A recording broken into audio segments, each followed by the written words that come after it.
আসসালামু আলাইকুম রহমতুল্লাহ।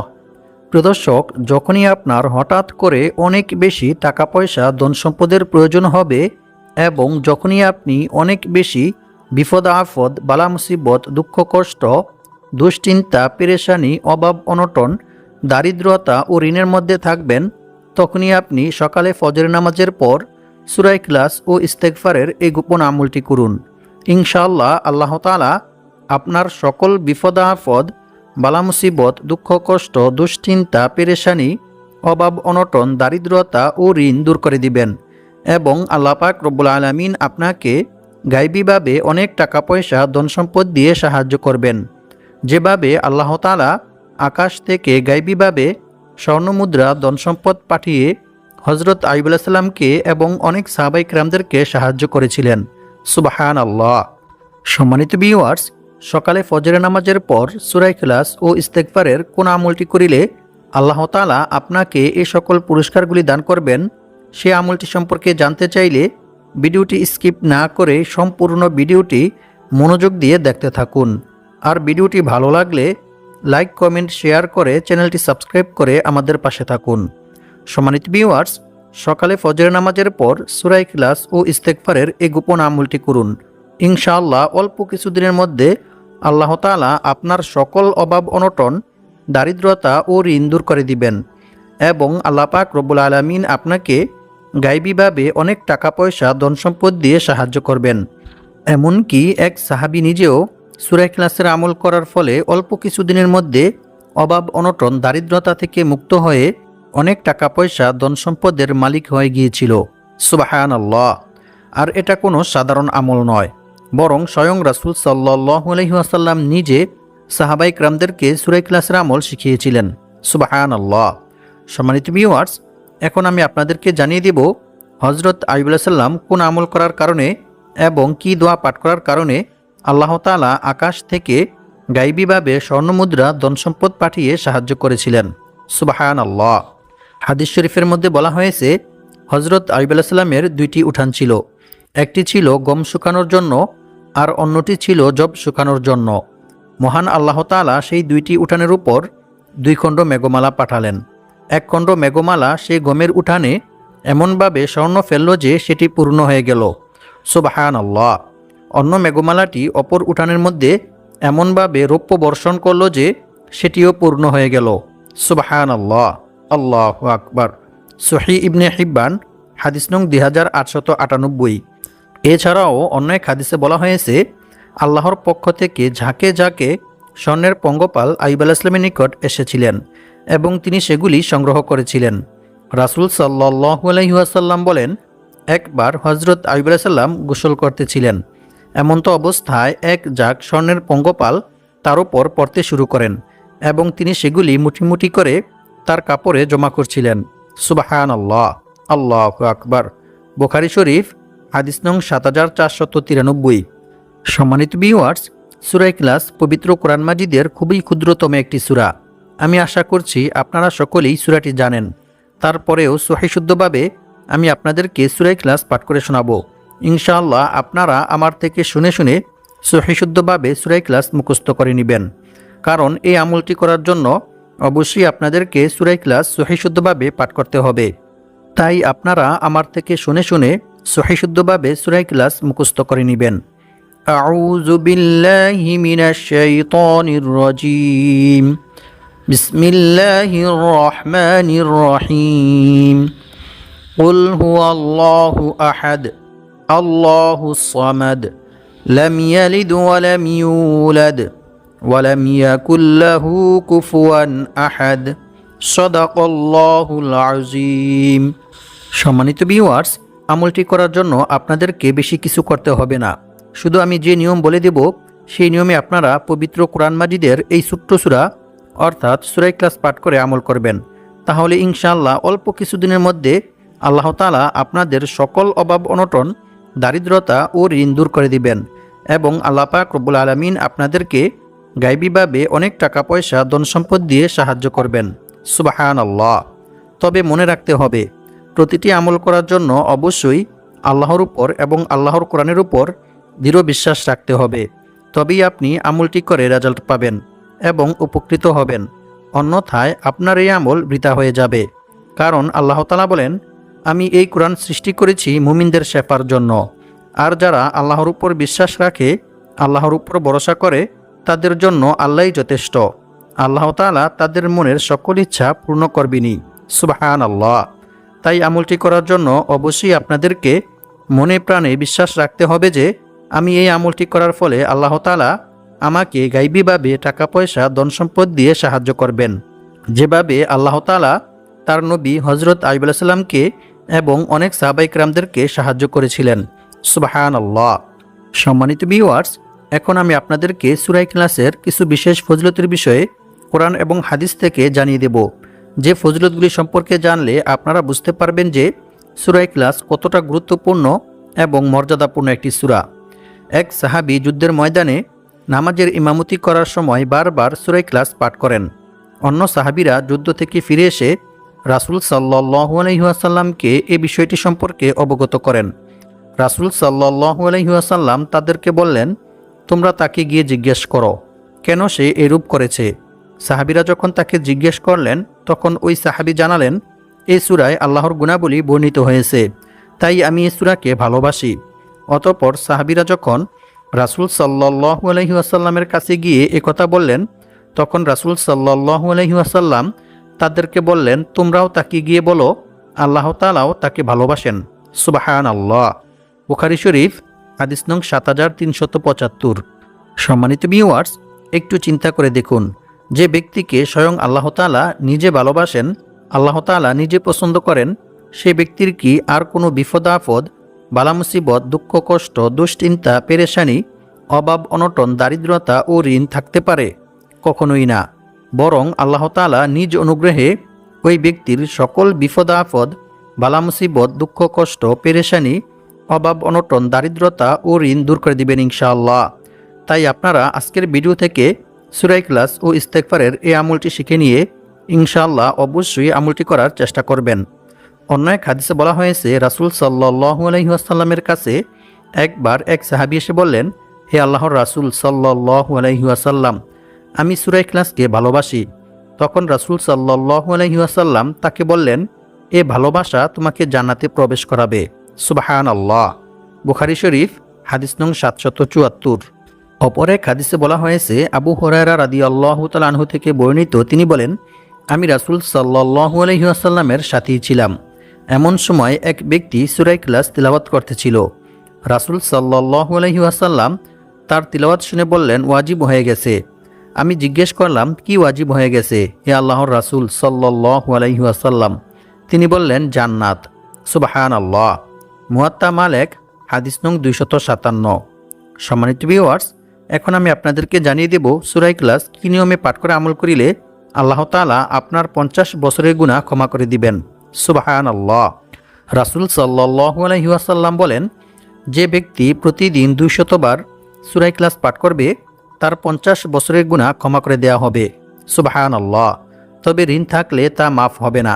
নাউযু বিল্লাহি মিন যালিক। তিরমিজি শরীফ, হাদিস নং 2898। সম্মানিত ভিউয়ার্স, ঋণ হচ্ছে এরকম মারাত্মক একটি জঘন্য কাজ যে মানুষ যখন ঋণগ্রস্ত হয়ে যায়, তখন তার আর কোনো কিছুই ভালো লাগে না। তখন সে ঋণের চিন্তায় পেরেশানিতে অসুস্থ হয়ে পড়ে। তাই সে দ্রুত ঋণ থেকে মুক্ত হওয়ার জন্য অনেক অবৈধ পন্থায় টাকা পয়সা উপার্জন করতে চায়। চুরি ডাকাতি, মিথ্যা কথা সহ অসংখ্য অগণিত খারাপ কাজের মধ্যে লিপ্ত হয়ে যায়। কারণ মানুষের যখন ঋণ থাকে তখন তার আর কোনো কিছুই ভালো লাগে না, তাই সে দ্রুত ঋণ থেকে মুক্ত হতে চায়। আজকের ভিডিওতে আমি আপনাদেরকে সূরা ইখলাস ও ইস্তেগফারের এমন একটি আমল শিখিয়ে দেব, যে আমলটি করিলে আল্লাহ তাআলা আপনার পাহাড় পরিমাণ ঋণ পরিশোধ করার ব্যবস্থা করে দিবেন ইনশাআল্লাহ।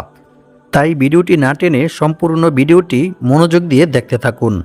অন্য এক হাদিসে বলা হয়েছে, রাসূল সাল্লাল্লাহু আলাইহি ওয়াসাল্লাম বলেন, যে ব্যক্তি কুল হুয়াল্লাহু আহাদ সূরা ইখলাস শেষ পর্যন্ত 10 বার পাঠ করবে, আল্লাহ তাআলা সেই ব্যক্তির জন্য জান্নাতে একটি মহল অর্থাৎ একটি ঘর নির্মাণ করে দিবেন।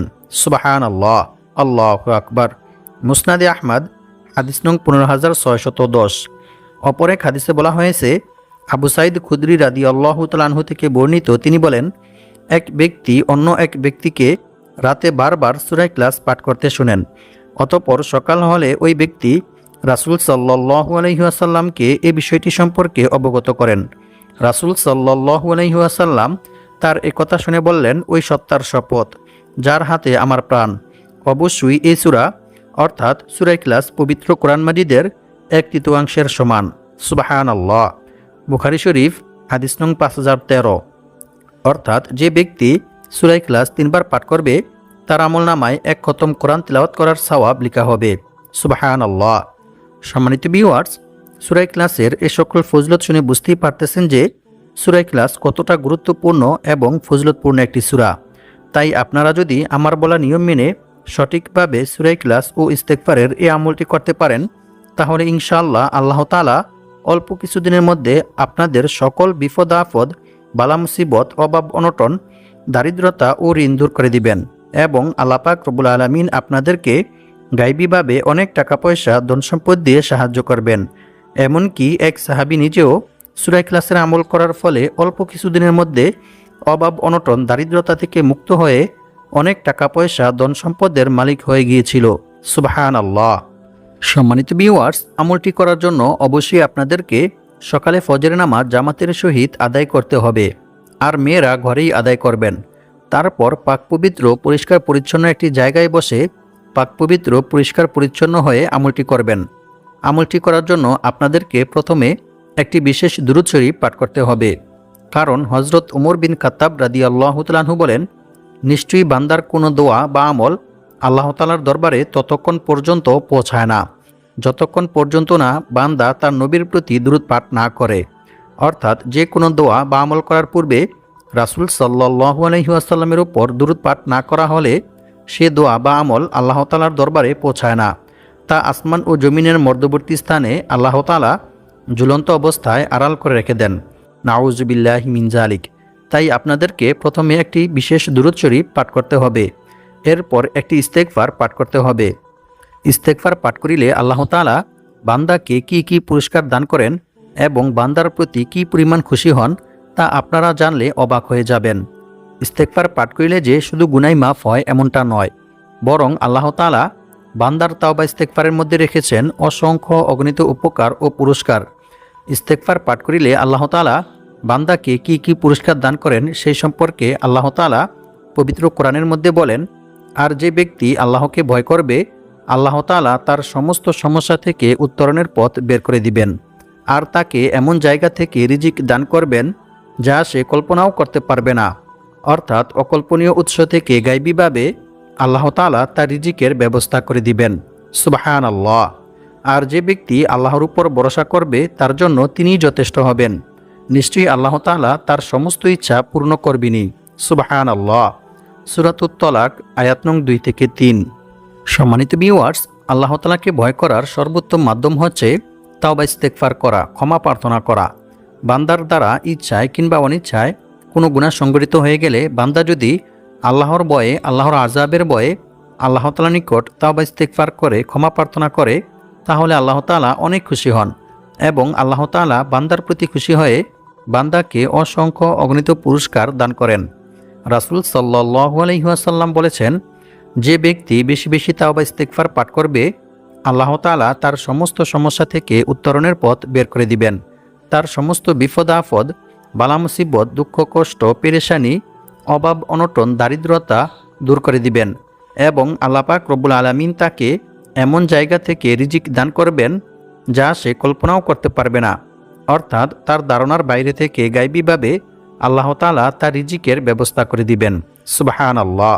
আল্লাহু আকবার। সুনানে আবু দাউদ হাদিস নং 1518। আর আল্লাহ তাআলার উপর ভরসা করার সর্বোত্তম মাধ্যম হচ্ছে বিপদ আপদ, বালা মুসিবত, দুঃখ কষ্ট, পেরেশানি, অভাব অনটন, দারিদ্রতা সর্ব অবস্থায় আল্লাহর উপর ভরসা করতে হবে। আল্লাহ ব্যতীত অন্য কারো উপর ভরসা করা যাবে না। এমনকি রাসূল সাল্লাল্লাহু আলাইহি ওয়াসাল্লাম বলেছেন, অন্য কারো কাছে নিজের অভাব ও সমস্যার কথাও বলা যাবে না, বরং রিজিক বৃদ্ধি হওয়ার এবং বিপদ আপদ, বালা মুসিবত, দুঃখ কষ্ট, পেরেশানি, অভাব অনটন, দারিদ্রতা ও ঋণ থেকে মুক্ত হওয়ার যে সকল দোয়া ও আমল রয়েছে সেগুলির মাধ্যমে আল্লাহ তাআলার নিকট দোয়া করে সাহায্য চাইতে হবে। সম্মানিত ভিউয়ার্স, এখন আমি আপনাদেরকে সূরা ইখলাসের এই মূল্যবান আমলটি সম্পর্কে জানিয়ে দেব। সূরা ইখলাসের এই আমলটি প্রথমত দুইটি নিয়মে করা যায়। প্রথম যে নিয়মটি রয়েছে সেটি হচ্ছে, এক সাহাবী রাসূল সাল্লাল্লাহু আলাইহি ওয়াসাল্লামের কাছে এসে দারিদ্রতার অভিযোগ করলেন। রাসূল সাল্লাল্লাহু আলাইহি ওয়াসাল্লাম তাকে বললেন, যখন তুমি ঘরে প্রবেশ করবে তখন সালাম দিবে, অতঃপর একবার সূরা ইখলাস পাঠ করবে। ওই সাহাবী রাসূল সাল্লাল্লাহু আলাইহি ওয়াসাল্লামের কথা মতো সূরা ইখলাসের এই আমল করার ফলে অল্প কিছুদিনের মধ্যে আল্লাহ তাআলা তার সকল অভাব অনটন, দারিদ্রতা দূর করে দিয়েছিলেন। সুবহানাল্লাহ। এবং সেই সাহাবী অনেক টাকা পয়সার মালিক হয়ে গিয়েছিল। সুবহানাল্লাহ। আর দ্বিতীয়ত যে আমলটি রয়েছে, সে আমলটি করার জন্য অবশ্যই আপনাকে সকালে ফজরের নামাজ জামাতের সহিত আদায় করতে হবে।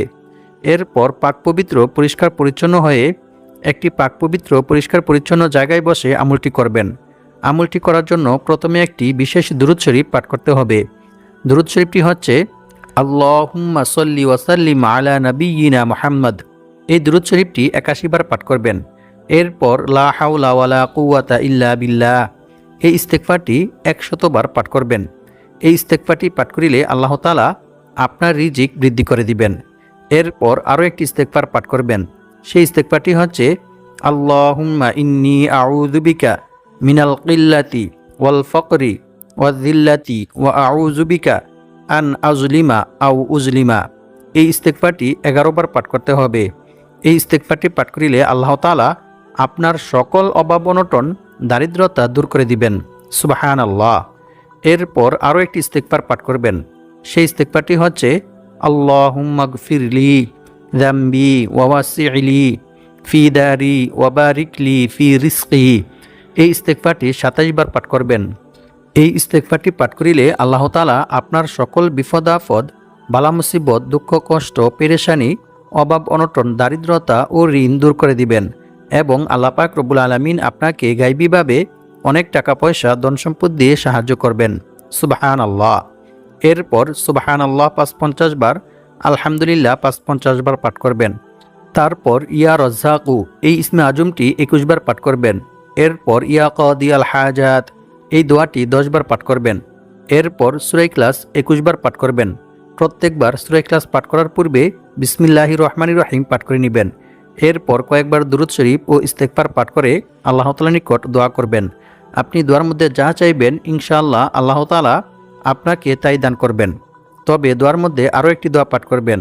সেই দোয়াটি হচ্ছে, আল্লাহুম্মা কফিনি বিহালালিকা আন হারামিকা ওয়া আগনিনি বিফদলিকা আম্মান সিওয়াক। এরপর দোয়া শেষ করার পূর্বে ইয়া যাল জালালি ওয়াল ইকরাম, ইয়া হাইয়ু ইয়া কাইয়ুম পাঠ করে দোয়া শেষ করবেন। দোয়া শেষ করে কয়েকবার ইস্তেগফার ও দুরূদ শরীফ পাঠ করে নেবেন। এরপর আরও একটি দোয়া ৩ বার পাঠ করবেন। দোয়াটি হচ্ছে, আল্লাহুম্মা ইন্নী আসআলুকা ইলমান নাফিআ ওয়া রিজকান তাইয়্যিবা ওয়া আমালাম মুতাকাব্বালা। এই দোয়াটি পাঠ করিলে আল্লাহ তাআলা আপনার জ্ঞান, বুদ্ধি ও রিজিক বৃদ্ধি করে দিবেন। সুবহানাল্লাহ। আল্লাহু আকবার। সম্মানিত ভিউয়ার্স, এভাবে সূরা ইখলাস ও ইস্তেগফারের আমল করিলে আল্লাহ তাআলা আপনার সকল অভাব অনটন, দারিদ্রতা ও ঋণ দূর করে দিবেন ইনশাআল্লাহ। আল্লাহ পাক রব্বুল আলামিন আমাদের সবাইকে সূরা ইখলাস ও ইস্তেগফারের উসিলায় বিপদ আপদ, বালা মুসিবত, দুঃখ কষ্ট, দুশ্চিন্তা, পেরেশানি, অভাব অনটন, দারিদ্রতা ও ঋণ থেকে মুক্ত হয়ে অনেক টাকা পয়সা, ধন সম্পদের মালিক হওয়ার তৌফিক দান করুক। আমিন।